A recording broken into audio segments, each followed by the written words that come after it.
What is Ramachandra's brother's name? Starts with an L.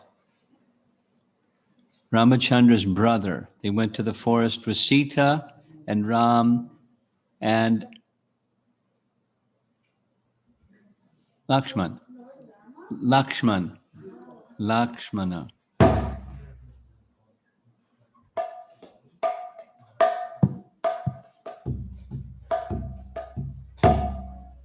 Jaya Radha Madhava Kunja Vihari.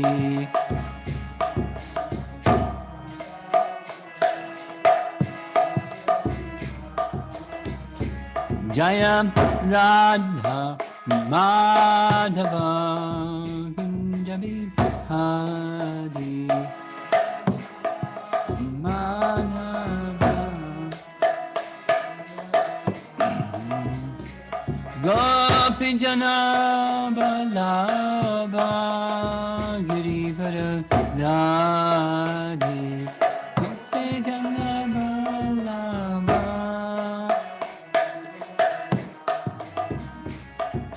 Gopijana Balabha Girivara Radhe.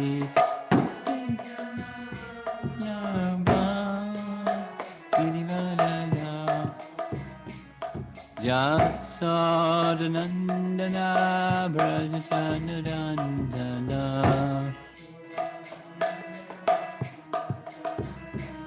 Jasodanandana Brajasanarandana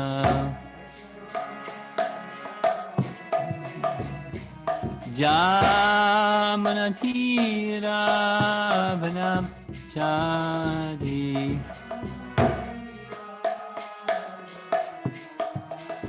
Jamanati Ravanachadi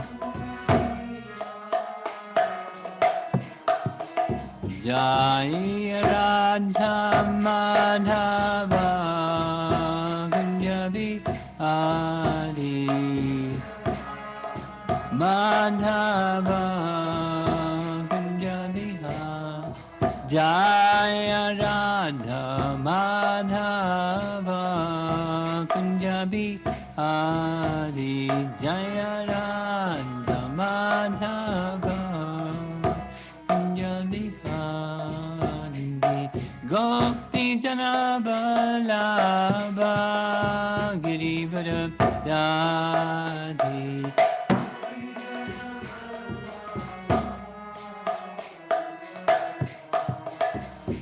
Gopi Jana Balabha Girivara Radhe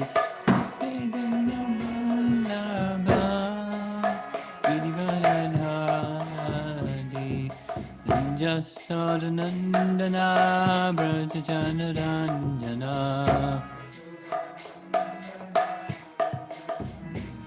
Jasodanandana Brajajanarandana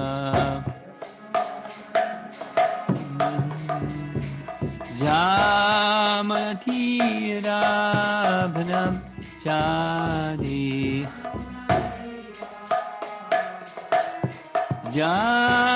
Jamanatira Bhanam Chadi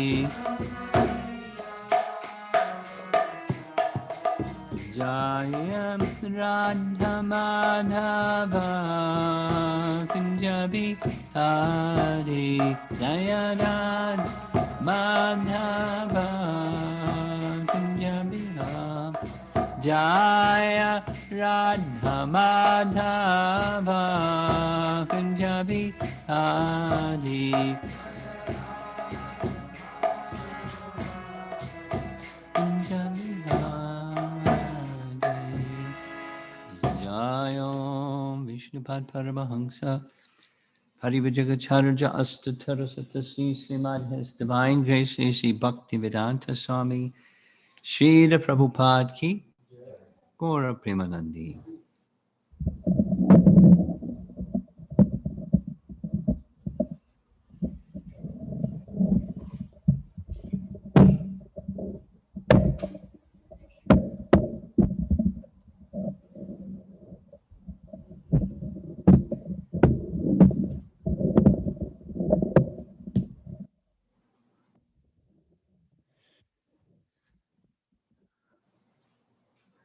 Okay.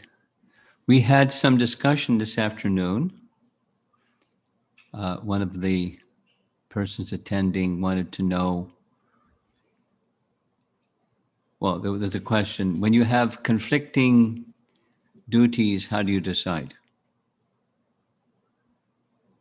And the reference that we gave was in Mahabharata, there was a discussion between the Yaksha and Yudhishthir, where several questions were asked, 35 questions, something like that. And after getting an A in his exam, giving the right answers, then the Yaksha disclosed that actually he was his father, Yamaraj, in disguise of a Yaksha, who previous to that was in disguise of a crane. And he was testing him to see if he understood the principles of Dharma. And he passed. So then the question came, so in one of those questions was basically when you have conflicting instructions or duties, how you should decide. It happens. And so,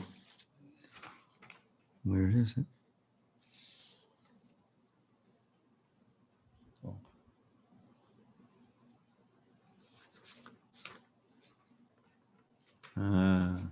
Didn't come out color.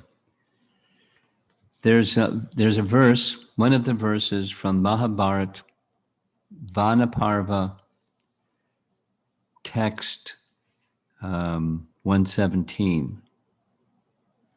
Tarko pratishta shrutayo vibhina nasavrashir yasya batam nabinam dharmasya tattvam nihitam guhaya mahajino yendikatasa panta.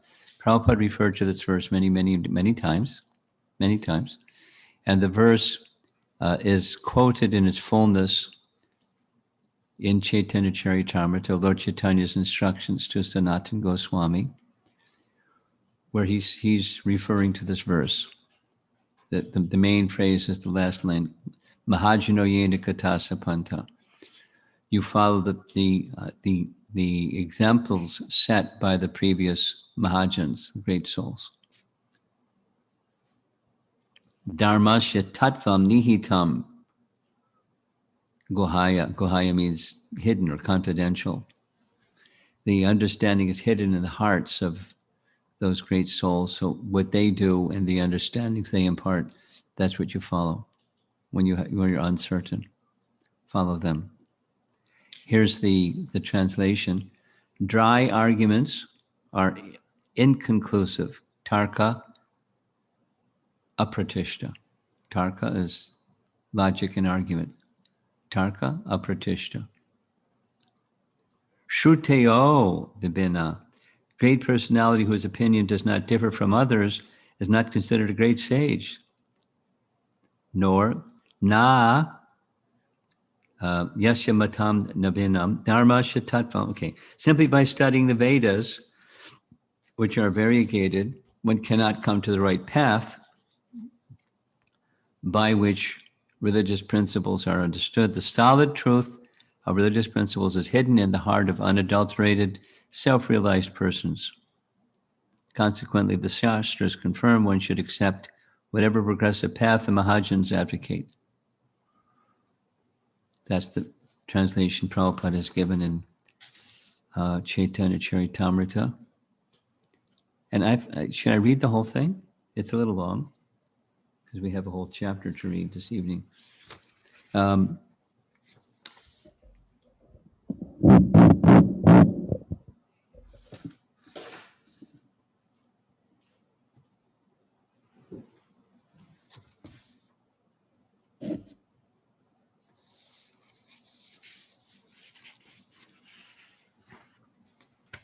Well, the situation, I won't read it all, it's too long. But this is available if you like a copy.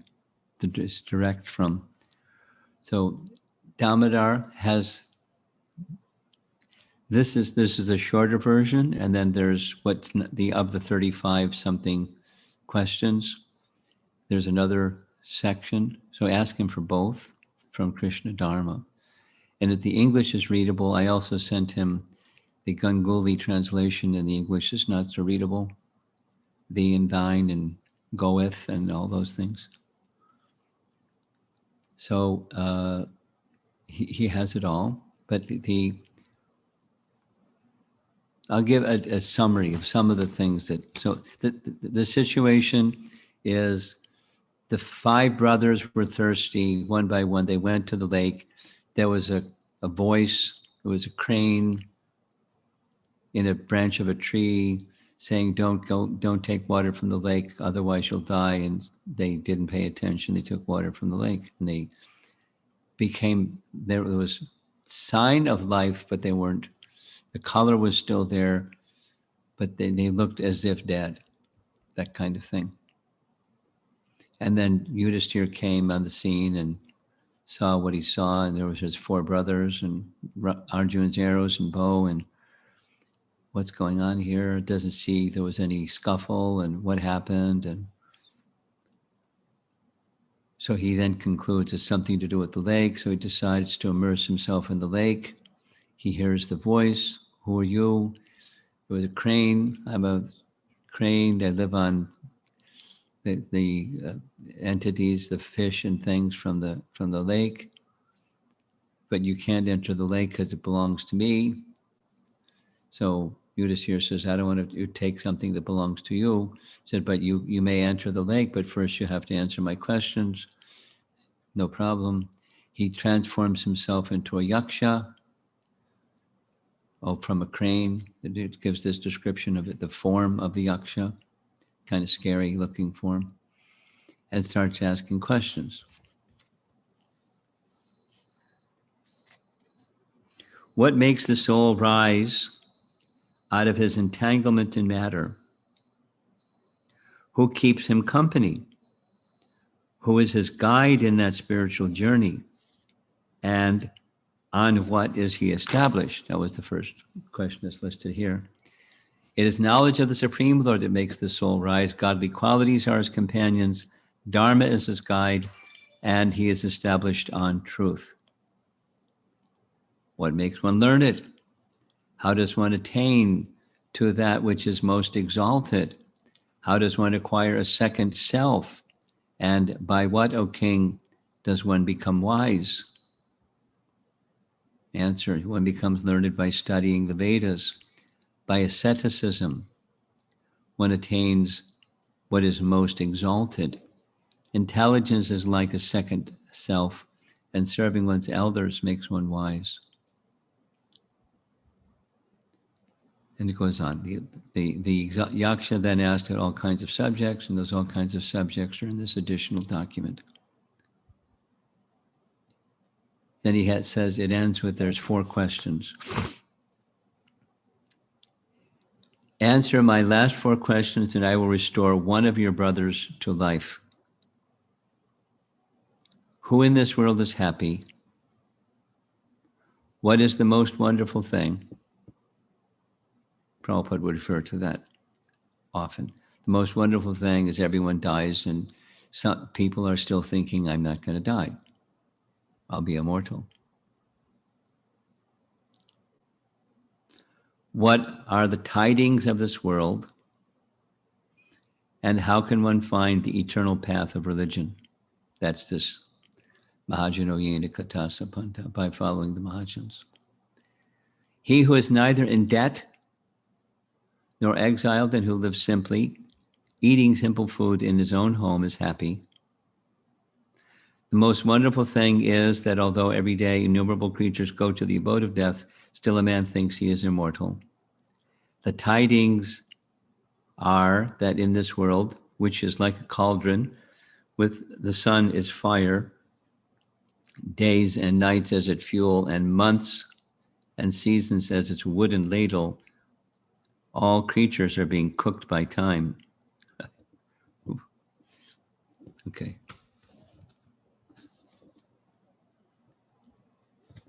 Then it goes on. So which one of your brothers do you want me to revive? He says Nakula. And the Yaksha says, what? What about Arjuna? What about Bhima? The answer, he who sacrifices virtue is himself destroyed, replied Yudhishthira, and he who preserves virtue is in turn preserved by it. It's like Dharma rakshata rakshataha, like that. One who protects Dharma is protected by Dharma. You protect virtue, you're protected by virtue. I'm therefore careful to always observe virtue. For me, great virtue lies in refraining from cruelty. It is superior to all worldly gain. Virtue. Thus I ask for Nakula. Both Kunti and Madri are the same to me. In myself, Kunti still has one son, but Madri now has none. With a desire to behave equally toward my two mothers, I ask for the life of Nakula. And he says, wow, that was really good. I'll revive all of them. Because you're such a virtuous person.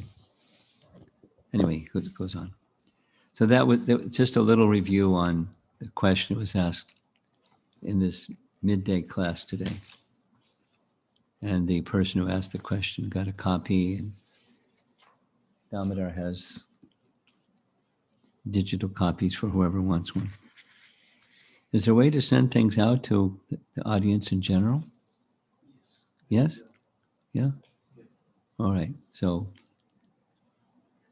send him a little message to send it out, those two. So now we're chapter 11, Ram meets the monkeys. We just heard he visited the hermitage of sage Matanga. Before that, the encounter with Virada, Shabari and her her wonderful qualities, and she went to the spiritual world. And then Ram feels encouraged. I feel a change is about to take place. Good fortune is coming. High on a peak of the Rishimukh hill, Sugriva had heard Ram's cries. He was crying about separation from his father and loss of Sita and everything. He looked around and saw the two princes on the edge of the lake. He was immediately seized with fear. The two humans appeared like a couple of powerful gods. Sugriva wondered if they had been sent by his brother Bali, who bore him constant enmity. The prince's large bows and swords struck fear into Sugriva's heart. He ran back into his cave and said to his four companions, "Two mighty warriors disguised as ascetics have come here. Surely this is Vali's doing, dispatched by him with the purpose of seeking me out and killing me. Those two heroes will soon arrive here. What should I do?" The five great apes, who were all incarnations of the gods and who belonged to the celestial race of Vanaras, sat together and discussed. They decided to ascend a high peak and observe the warriors. Coming out from their cave, they leapt from crag to crag. As they bounded impetuously upward, they broke down large trees with their powerful arms. Tigers and leopards dashed away in fear, seeing the apes jumping about the side of the mountain.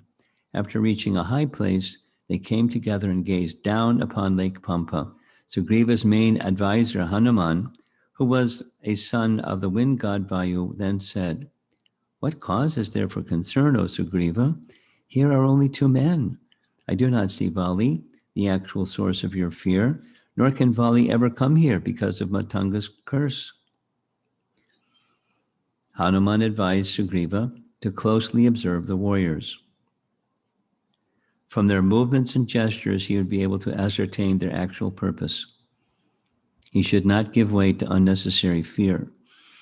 Perhaps the two men had come as friends. Sugriva was still not sure. He had experienced Vali's malicious anger on a number of occasions. He replied to Hanuman, "No trust can be placed in kings, O wise one. They will never rest until all their enemies are destroyed. I feel that these two warriors are Vali's emissaries. If they exhibit friendship, even if they exhibit friendship, we should be wary. Otherwise, having gained our trust, they will then fulfill my brother's wicked purpose." Sugriva told Hanuman to assume the form of a Brahmin and meet with the warriors. He should study them carefully and then report back. Hanuman, who accepted Sugriva as his king, bowed respectfully and left, leaping down to the base of the mountain. As a son of Vayu, he possessed great mystic power. He thus assumed a human form and, appearing as a wandering mendicant, approached Ram and Lakshman. Hanuman prostrated himself before the princes and inquired in respectful tones, "What brings you two shining ascetics to this region? You appear like a pair of royal sages, fit to rule the entire world. Your massive bows glow like rainbows. Your swords appear dreadful, and your arms are like the trunks of mighty elephants. Yet you are dressed as Brahmins. And why do you wail so despondently? Why do you search about this lake? Your presence here is a mystery. Although you are indeed welcome, you seem like the sun god and the moon god descended to earth, illuminating this large mountain by your own luster. Perhaps you are even powerful expansions of the Supreme Lord." The astute Hanuman closely examined the two brothers. He could understand they were not ordinary men. The monkey had a deep devotion for Vishnu, and as he looked at Ram, he felt his love being awakened. It seemed he had known this human all his life. Although he had never met him before, Hanuman thought carefully, surely this was the Lord incarnate. What profound purpose had brought him here? Hanuman decided to reveal his identity. So far, the others haven't spoken yet. It's important. Folding his palms, he told them he was Sugriva's minister. Sugriva was the king of the Vanaras, but he had been banished by his brother. He now sought the prince's friendship and was waiting high up upon the mountainside. The brothers relaxed and smiling. They had listened attentively to Hanuman. Ram had become cheerful upon hearing his words, and he said to Lakshman, he hasn't spoken specifically, he hasn't spoken to Hanuman yet. Hanuman's done all the talking, and now he's talking to Lakshman about Hanuman, in front of Hanuman. It's commentators. He's assessing his capacity to be the one, the guru, the one to reunite Sita.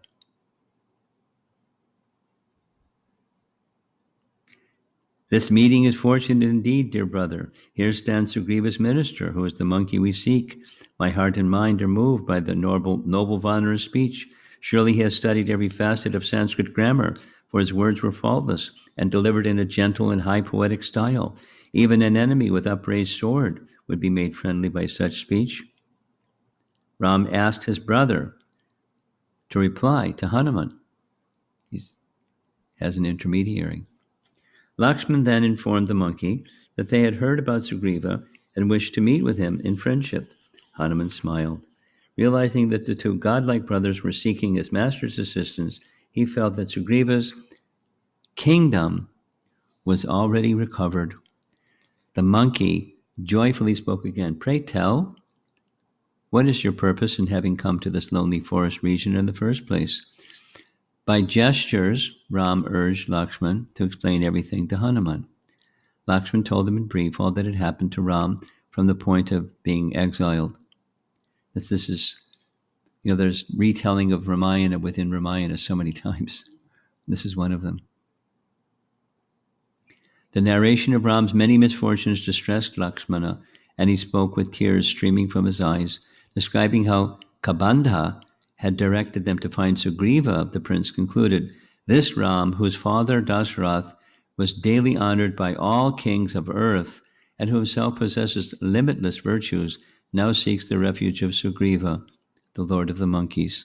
When the prince stopped speaking, Hanuman stood with folded palms. He looked at Ram and said, "Fortunate indeed is Sugriva that you have sought him as an ally. He too is fully afflicted by grief, having lost his home and family at the hands of his powerful brother. He now lives in fear on this high mountain. Come, I shall take you to him." Ram and Lakshman looked at each other joyfully. Hanuman then assumed his form as a monkey and, kneeling, told the princess to mount his shoulders. Then the powerful ape, I don't like that, monkey, Vanara, leaped up the mountainside, carrying both Ram and Lakshman with ease. Within a few minutes, Hanuman reached Sugriva. Setting the brothers down, he introduced them to the monkey chief. He told Sugriva all that Lakshman had said about their exile and search for Sita. Hanuman praised the princes highly and recommended to Sugriva that he accept their preferred friendship. That's another. Sugriva is getting the mercy of a devotee, so he can become a devotee. Sugriva looked at the two brothers, his mind awed by their brilliance and obvious power. Like Hanuman, he felt a strong love and devotion awakening in his heart.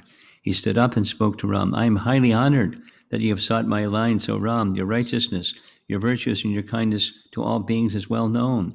It is my gain only that you have arrived here today, O noble one. If my friendship is acceptable to you, then please take my hand. Let us enter into an abiding pact." Sugriva extended his hand to Ram, who clasped it firmly in his own. Ram vigorously embraced the monkey, and they both felt great happiness.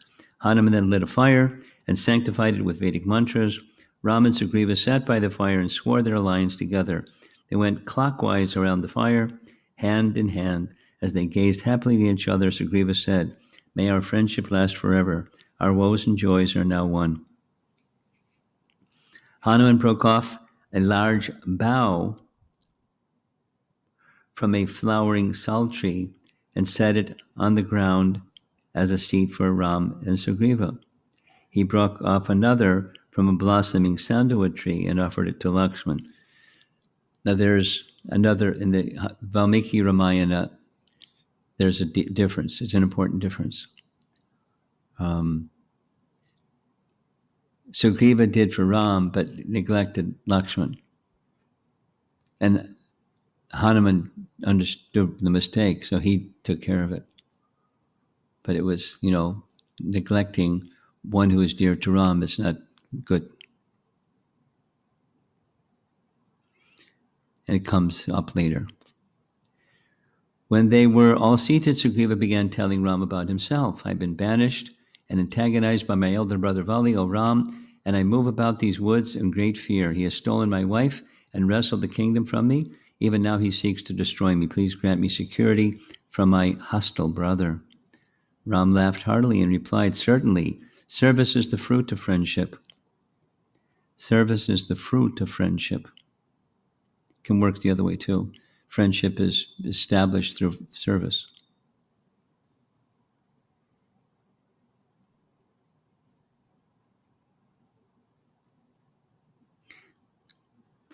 You need have no fear from Vali. That immoral monkey will soon lie dead, killed by my infallible arrow. You will see Vali struck down and lying on the earth like a shattered mountain. Sugriva was reassured. He was certain he would soon recover his wife and kingdom.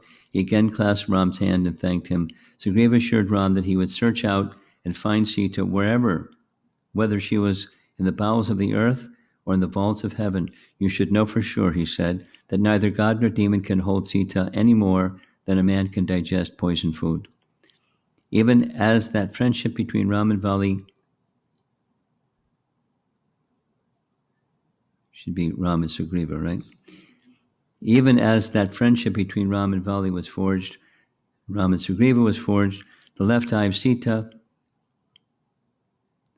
Vali, and Ravan all throbbed violently and simultaneously, foreboding good to the princes and evil to the other two. Princess. After the brothers and the monkeys had eaten a meal of cooked roots and forest vegetables prepared by Hanuman, they again spoke together. Sugriva told Ram that he had seen not long ago a great Rakshasa flying overhead, clutching a crying lady. He had heard her plaintive calls, Ram, Lakshman. This must surely have been Sita being stolen by Ravan. Sugriva continued, I saw the princess wriggling like a snake in the demon's grasp. She spotted me sitting with my 4 companions on the mountain top. She then threw down her jewels wrapped in a cloth. Ram grasped the monkey's arm. You saw my beloved Sita. Where are those jewels? Bring them quickly. Sugriva got up and entered deeply into his cave. After a few minutes, he returned, holding the cloth bundle Sita had thrown. He laid it out before Ram, and the brilliant jewels shone in the bright sunshine. Ram dropped to his knees and began sobbing, Sita, my darling. He pressed the jewels to his bosom.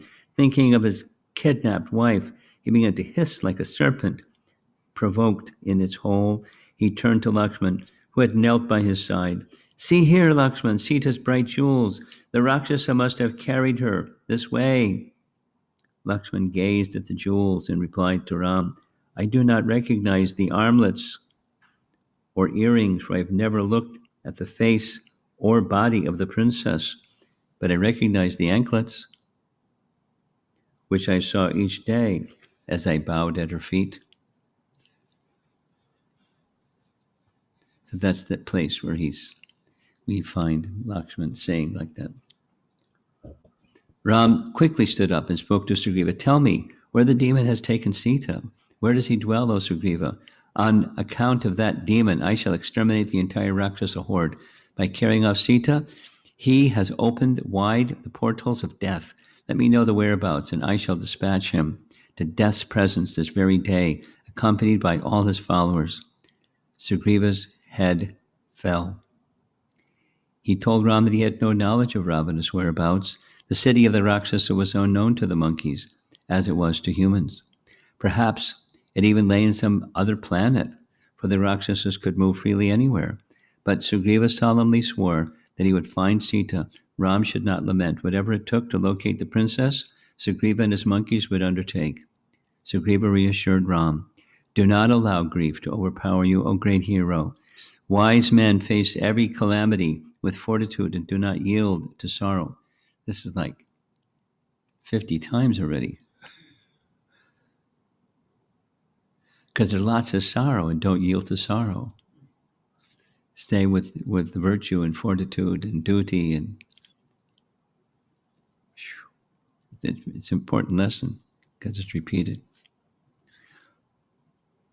Wise men faced every calamity with fortitude and did not yield to sorrow. Only the foolish are overcome by lamentation, losing their intelligence and strength and sinking like an overturned boat. O Ram, I am here to help you. Cast away your grief.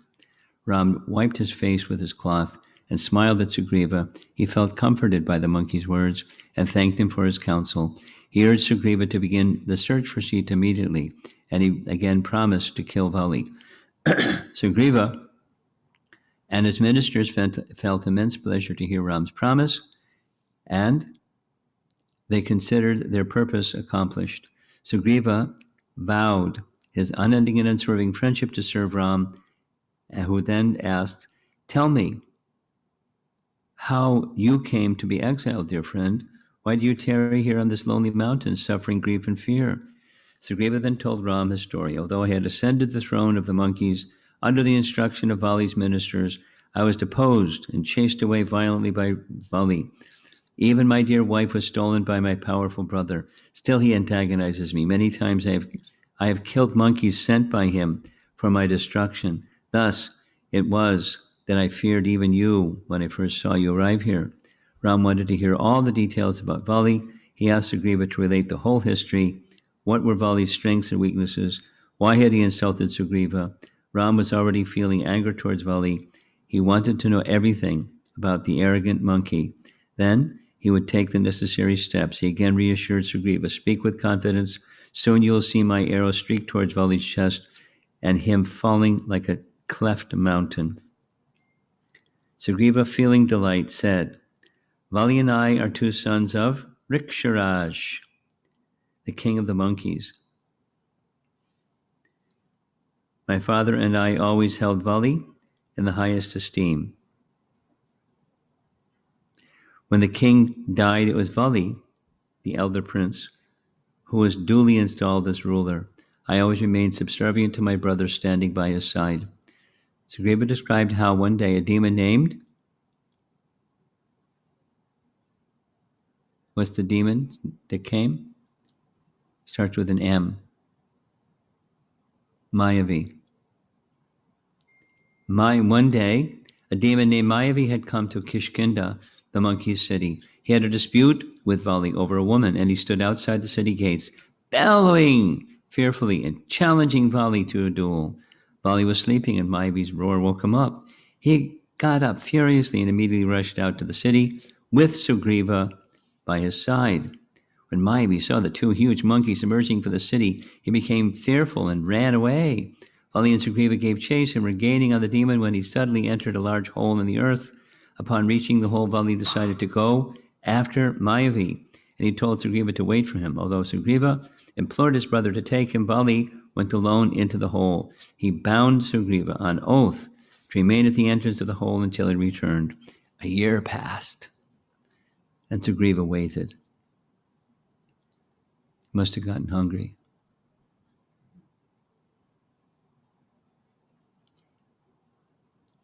And Sugriva waited. There was no sign of Vali. Sugriva began to fear his brother had been killed. He stayed at the hole, feeling misgivings. Then, as he sat watching the hole, a large amount of foaming blood began to seep out.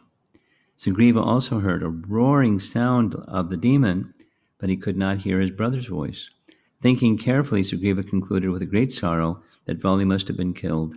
Not wanting the demon to escape, Sugriva placed an enormous boulder over the hole. He then returned, grieving, to Kishkinda. Even though we've heard this like so many times, it's still nice. You enjoying the story? Yeah?